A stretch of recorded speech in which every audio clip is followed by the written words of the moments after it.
Ferragosto mi trovo con amici. Cosa farà a Ferragosto? Penso vado con amici in montagna. Qual è la tradizione che di solito si fa a Ferragosto? Per lei, intendo. Una grigliata con gli amici. La tradizione è di solito di passarla in vacanza insieme agli amici e fare delle cene di solito in spiaggia. E cosa c'è sulla tavola di Ferragosto? Spaghetti con le cozze.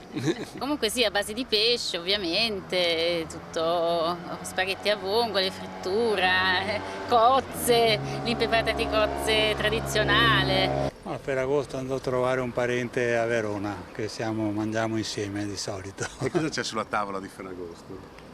Ma di solito lui fa robe ai ferri. Rimango in città, quest'anno è andata così. Di solito dove vai invece? Al mare. Vado al mare, spero di andare al mare almeno, anche se probabilmente ci sarà coda al rientro, però magari partiamo prima, spero di andare al mare. Andrà con amici?